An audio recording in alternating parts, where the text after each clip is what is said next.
नमस्कार, KP news 24/7 के bulletin में आप सभी का स्वागत है। मैं हूं पूजा आपके साथ। चलिए सबसे पहले देखते हैं मुख्य समाचार। आम आदमी पार्टी ने जिले को सूखा प्रभावित इलाका घोषित करने और हर एकड़ को 50,000 रुपए मुआवजा देने की मांग की। बेलगावी जिले के अथणी तालुके में श्री शारदा बौद्धिक दिव्यांग बच्चों के विद्यालय के पास नए बस स्टॉप बोर्ड का किया गया शुभारंभ। प्रियंका गांधी से किया वादा पूरा करने का प्लान, बीजेपी ने बिडदादी टाउनशिप के खिलाफ फ्रीडम पार्क में किया विरोध प्रदर्शन। राज्यसभा में गृह मंत्री अमित शाह पहले पेश करेंगे वंदे मातरम बिल, अपमान करने पर होगी सख्त सजा। पंजाब को पीएम मोदी की 4,700 करोड़ के प्रोजेक्ट्स की सौगात, कहा चंडीगढ़ का विकास केंद्र की प्राथमिकता। राम मंदिर चढ़ावा चोरी मामला, सोमवार को सुप्रीम कोर्ट में रिपोर्ट सौंपेगी एसआईटी, अंतिम रिपोर्ट तैयार करने के लिए मांगा समय।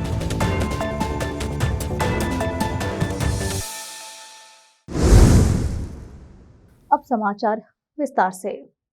बीदर जिले में मानसून की बारिश पूरी तरह से नहीं होने की वजह से किसानों को बहुत मुश्किलों का सामना करना पड़ रहा है। जी हां, और आम आदमी पार्टी आपकी बीदर जिला यूनिट ने मांग की है कि जिले को तुरंत सूखा प्रभावित इलाका घोषित कर दिया जाए और हर एकड़ 50,000 रुपए मुआवजा दिया जाए। इस बारे में जिला कलेक्टर के जरिए मुख्यमंत्री डीके शिव कुमार को दी गई एक अर्जी में बताया गया है कि जिले में किसानों को हर साल ज्यादा बारिश या सूखे की वजह से किसी न किसी तरह की मुश्किल का सामना करना पड़ता है और इस साल मानसून की बारिश पूरी तरह से खराब हो गई है, जिससे फसलों सूख कर बर्बाद हो गई है। किसानों ने कर्ज लेकर बीज, खाद और खेती में काम करवाया है और बहुत पैसा खर्च किया है और बीज बोए, लेकिन कम बारिश की वजह से फसलें खराब हो गई है और किसानों को पैसे की तंगी का सामना करना पड़ रहा है। अर्जी में मांग की गई है कि सरकार तुरंत दखल दे और कर्ज देने वालों के बढ़ते दबाव की वजह से किसानों की मदद के लिए आ गया है। पार्टी ने मांग की है कि बीदर जिले को सूखा प्रभावित इलाका घोषित करके और जिले के हर किसान को 50,000 रुपए प्रति एकड़ मुआवजा देकर किसानों को आर्थिक तंगी से बचाए। इस पर बोलते हुए आम आदमी पार्टी बीदर के जिला अध्यक्ष सिद्धू फुलारी ने कहा कि किसानों के हित में सरकार को बिना किसी देरी के सूखा घोषित करना चाहिए और उचित मुआवजा देना चाहिए, नहीं तो आम आदमी पार्टी किसानों की तरफ से अपना संघर्ष तेज करेगी। इस मौके पर ओमकार, विठल तुकारा, सैयद मुजम्मिल, मोहम्मद जावेद, राजकुमार पाटिल, वेंकटेश कंटप्पा गुप्ता, नंदी बसवा पाटिल, चिदानंद सूर्यकांत, शांत कुमार, डीके योहान, अशोक पंडारी और पार्टी के कई अन्य कार्यकर्ता मौजूद। इस मौके पर आम आदमी पार्टी के बीदर जिला अध्यक्ष सिद्धू फुलारी ने केपी न्यूज से बात की। केपी न्यूज के लिए कैमरामैन पपुराज का कवरेज। बेलगावी जिले के अथणी तालुके स्थित कुदरे तोटा के समीप श्री शारदा बौद्धिक दिव्यांग बच्चों के विद्यालय के पास बच्चों, अभिभावकों और कर्मचारियों की सुविधा के लिए नए बस स्टॉप बोर्ड का आधिकारिक शुभारंभ किया गया। इस पहल से अब विद्यालय आने जाने वाले विशेष बच्चों को सुरक्षित और सुविधाजनक परिवहन व्यवस्था उपलब्ध होगी। इस संबंध में कर्नाटक पुलिस कल्याण विकास संस्था ने कागवाड़ विधायक के उत्तर पश्चिम कर्नाटक सड़क परिवहन निगम NWKRTC के अध्यक्ष राजू कागे तथा स्थानीय बस डिपो प्रबंधक को ज्ञापन सौंपा था। संस्था की मांग पर त्वरित कार्रवाई करते हुए विधायक राजू कागे ने बस स्टॉप स्वीकृत करने के निर्देश दिए, जिसके बाद स्थानीय डिपो प्रबंधक ने तुरंत आदेश लागू कर आवश्यक परिवहन व्यवस्था सुनिश्चित की। बस स्टॉप बोर्ड के उद्घाटन अवसर पर संस्था के प्रमुख एवं सामाजिक कार्यकर्ता प्रवीण नायक ने कहा कि विशेष बच्चों की सुरक्षित यात्रा के लिए यह बस स्टॉप लंबे समय से आवश्यक था। उन्होंने विधायक राजू कागे और बस डिपो प्रबंधक का आभार व्यक्त किया। विद्यालय के संस्थापक शांता शिंदे ने कहा कि इस निर्णय से बच्चों और अभिभावकों की वर्षों पुरानी परिवहन समस्या का समाधान हुआ है। कार्यक्रम में विद्यालय प्रबंधन समिति के सदस्य, संस्था के पदाधिकारी, परिवहन विभाग के कर्मचारी, अभिभावक एवं स्थानीय गणमान्य नागरिक बड़ी संख्या में उपस्थित रहे। अथणी से महेश शर्मा की रिपोर्ट। बीदर जिले में नगर और गांव के सभी लोग कई दिनों से बारिश के न होने से चिंतित हैं। जी हां, और शहर, गांव, कस्बों में तो बारिश के लिए विशेष दुआएं और प्रार्थनाएं भी की जा रही है और बारिश के लिए कई तरह के तरीके, नुस्खे अपनाए जा रहे हैं। इन सब के बीच आज शुक्रवार 17 जुलाई को दोपहर के समय में बीदर शहर में बारिश हुई है, जिसके कारण मौसम सुहाना भी हो गया है और सड़कें पानी से भीगे हुए हैं। परंतु किसान अब भी तेज बारिश के लिए तरस रहे हैं ताकि फसलें खराब ना हो। केपी न्यूज के लिए कैमरामैन महेश टिके का coverage. Karnataka state building construction workers association district unit Bidar ऐसा वर्कर्स एसोसिएशन द्वारा review government high primary school Chikpet Naudkeri के हेडमास्टर कमलाकर और पूर्व एसडीएमसी प्रेसिडेंट सुधाकर दुड्डे और legal adviser Ramchandra Boste, workers association के प्रेसिडेंट प्रकाश चिक्कापेटकर और vice president Dhanraj Duddi, Kupendra Shinde, Basavraj Shinde, SDMC president Anil Kumar Kwatenura और बीएलआरओ रेणुका संघ के district president secretary Balaji Auradkar की लीडरशिप में घर घर जाकर रिव्यू किया गया है और एसआईआर फॉर्म बांटा गया और सरकार ने इस रिव्यू के तहत अच्छा काम किया है, ऐसा वर्कर्स एसोसिएशन के सर्वे ऑफिसर संतोष राव ने कहा है। और वर्कर्स ने भी अपने एसआईआर जमा किए हैं। प्रकाश चिकपेट ने केपी न्यूज से बात करते हुए बताया कि फॉर्म जल्द से जल्द भरकर बीएलओ को जमा करें। केपी न्यूज के लिए कैमरामैन महेश टिके का कवरेज। अब फिलहाल एक छोटा सा ब्रेक।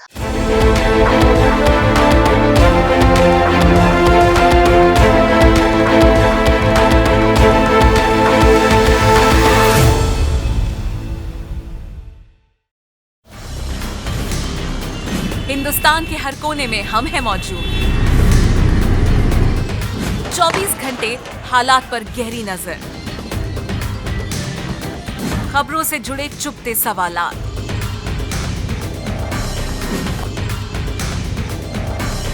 और आपको दिखाता है धार्मिक, सामाजिक, राजनीतिक,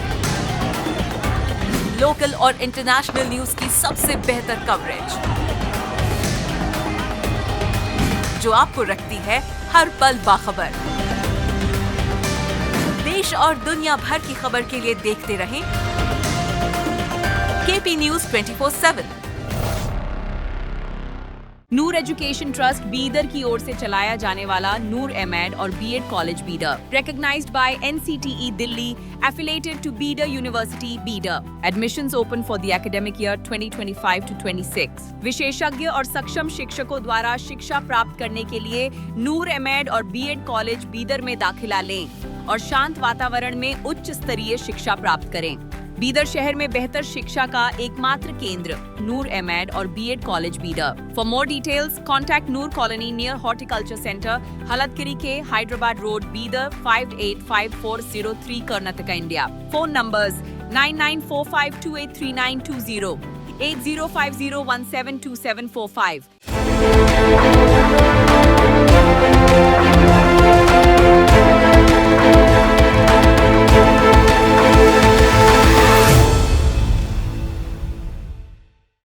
ब्रेक के बाद आप सभी का स्वागत है। आइए देखते हैं देश के अन्य समाचार। राज्य के बीजेपी नेताओं ने शुक्रवार को शहर के फ्रीडम पार्क में बिरदादी टाउनशिप के खिलाफ विरोध प्रदर्शन किया है और कांग्रेस सरकार के खिलाफ अपना गुस्सा जाहिर किया। सर्वे के लिए आए अधिकारियों को पीटने वाली किसान महिलाओं ने भी विरोध प्रदर्शन में हिस्सा लिया और हाथों में तख्तियां लेकर सरकार के खिलाफ नारे लगाए। विरोध प्रदर्शन में बोलते हुए विपक्ष के नेता अशोक ने कहा कि यह एक ऐसा प्लान है जो कांग्रेस पार्टी के लिए सोने का अंडा देगा। वह किसानों के विरोध के बावजूद इस प्लान को लागू कर रहा है। इसमें अपना फायदा है, इससे लाखों लोगों को परेशानी हो रही है। यह प्लान डीके शिवकुमार की जिद की वजह से लागू हो रहा है। उनके पास इंटेलिजेंस रिपोर्ट पहुंची है कि इसकी वजह से कांग्रेस को 20 से 30 सीटें गंवानी पड़ेंगी। डीके शिवकुमार उन्हें पर्सनली टारगेट करके हंगामा कर रहा है। इस प्लान में बीजेपी का कोई रोल नहीं है। हम किसानों के साथ हैं और अगर बीजेपी सरकार सत्ता में आती है तो हम यह प्लान छोड़ देंगे।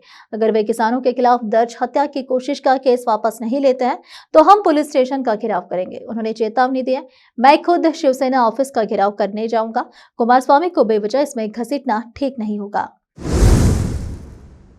राष्ट्रीय गीत वंदे मातरम का अपमान करने या उसके गायन में बाधा डालने को दंडनीय अपराध बनाने सहित कई बिल 20 जुलाई से शुरू हो रहे हैं। संसद के मानसून सत्र के दौरान संसद में पेश किए जाने के लिए सूचीबद्ध किया गया है।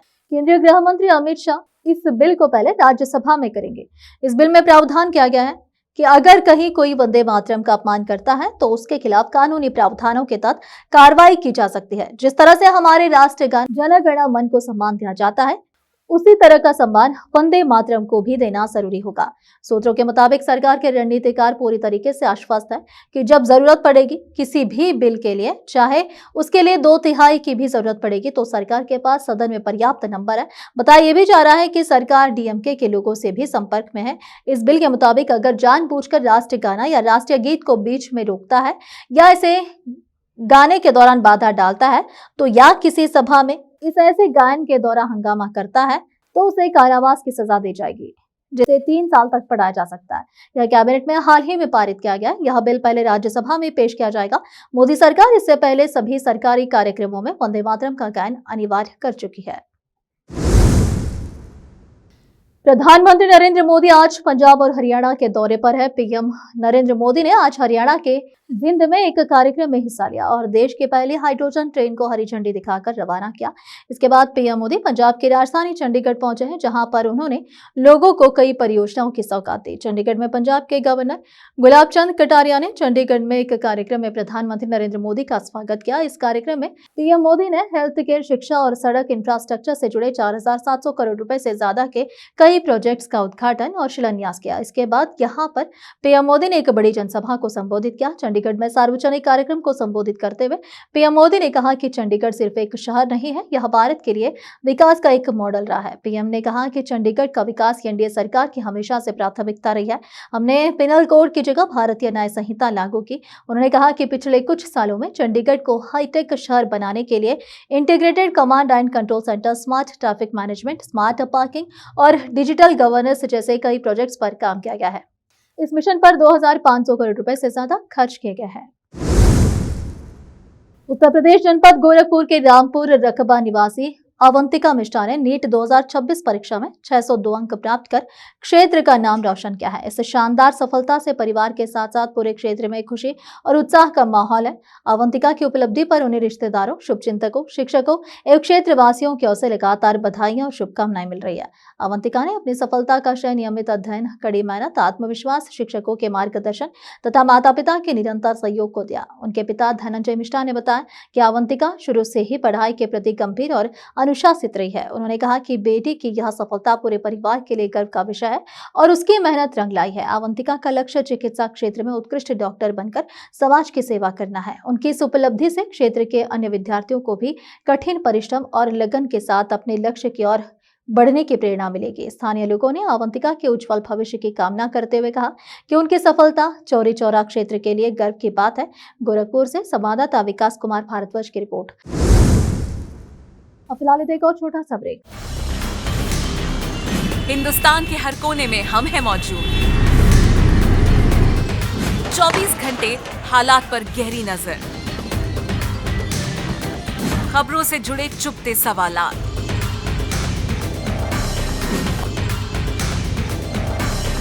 और आपको दिखाता है धार्मिक, सामाजिक, राजनीतिक, लोकल और इंटरनेशनल न्यूज की सबसे बेहतर कवरेज, जो आपको रखती है हर पल बाखबर। देश और दुनिया भर की खबर के लिए देखते रहें केपी न्यूज 24/7। ब्रेक के बाद आप सभी का स्वागत है। आइए देखते हैं देश के अन्य समाचार। राम मंदिर चढ़ावा चोरी मामले में नया अपडेट सामने आया है। एसआईटी जांच की रिपोर्ट सीधे सुप्रीम कोर्ट को सौंपी जाएगी। एसआईटी ने अपनी अंतिम रिपोर्ट तैयार करने के लिए राज्य सरकार से वक्त मांगा है। सोमवार को एसआईटी की अंतिम रिपोर्ट सुप्रीम कोर्ट में सौंपी जाएगी। एसआईटी श्री राम जन्मभूमि तीर्थ क्षेत्र ट्रस्ट में मिले दान को लेकर वित्तीय अनियमितताओं की जांच कर रही है। बिहार के पूर्व सीएम नीतीश कुमार ने दिल्ली के अपने बंगले में आज गृह प्रवेश कर लिया है। नीतीश कुमार का दिल्ली में नया पता 9 सुनहरी बाग रोड है। उनके बंगले के बगल में लोकसभा में विपक्ष के नेता राहुल गांधी और केंद्रीय मंत्री चिराग पासवान का भी बंगला है। संसद का मानसून सत्र से पहले बिहार के पूर्व सीएम ने आज गृह प्रवेश किया। गौरतलब ये भी है कि संसद का मानसून सत्र 20 जुलाई से शुरू होगा, यह 13 अगस्त तक चलेगा। गृह प्रवेश के बाद नीतीश कुमार जेडीयू के कार्यकारी अध्यक्ष संजय झा और बिहार के उप मुख्यमंत्री विजय चौधरी के साथ नए घर का मुआयना करते नजर आए। कुछ महीने पहले नीतीश कुमार ने बिहार सीएम की कुर्सी छोड़ दी थी। राज्य में सम्राट चौधरी को नया सीएम बनाया गया है। नीतीश कुमार बतौर राज्यसभा सांसद पहली बार संसद के सत्र में भाग लेंगे। नीतीश पहली बार राज्यसभा सांसद बने हैं। नीतीश उन कुछ चुनिंदा नेताओं में शामिल है जो लोकसभा, राज्यसभा, विधान परिषद और विधानसभा के सदस्य रहे। नीतीश के पड़ोसी राहुल गांधी और केंद्रीय मंत्री चिराग पासवान होंगे। सुनहरी बाग रोड पर ही 1 नंबर बंगला केंद्रीय मंत्री चिराग पासवान और 5 नंबर बंगला नेता विपक्ष राहुल गांधी का सरकारी आवास है। कुछ समय पहले बीजेपी के नए अध्यक्ष नितिन नवीन ने भी अपने लिए यह आवास देखा था, हालांकि तब उन्हें यह बंगला रास नहीं आया था। आखिर में फिर एक बार देखते हैं मुख्य समाचार। आम आदमी पार्टी ने जिले को सूखा प्रभावित इलाका घोषित करने और हर एकड़ को 50,000 रुपए मुआवजा देने की मांग की। बेलगावी जिले के अथनी तालुके में श्री शारदा बौद्धिक दिव्यांग बच्चों के विद्यालय के पास नए बस स्टॉप बोर्ड का किया गया शुभारंभ। प्रियंका गांधी से किया वादा पूरा करने का प्लान, बीजेपी ने बिरदादी टाउनशिप के खिलाफ फ्रीडम पार्क में किया विरोध प्रदर्शन। राज्यसभा में गृह मंत्री अमित शाह पहले पेश करेंगे वंदे मातरम बिल, अपमान करने पर होगी सख्त सजा। पंजाब को पीएम मोदी की 4,700 करोड़ के प्रोजेक्ट्स की सौगात, कहा चंडीगढ़ का विकास केंद्र की प्राथमिकता। राम मंदिर चढ़ावा चोरी मामला, सोमवार को सुप्रीम कोर्ट ने रिपोर्ट सौंपेगी एसआईटी, अंतिम रिपोर्ट तैयार करने के लिए मांगा समय।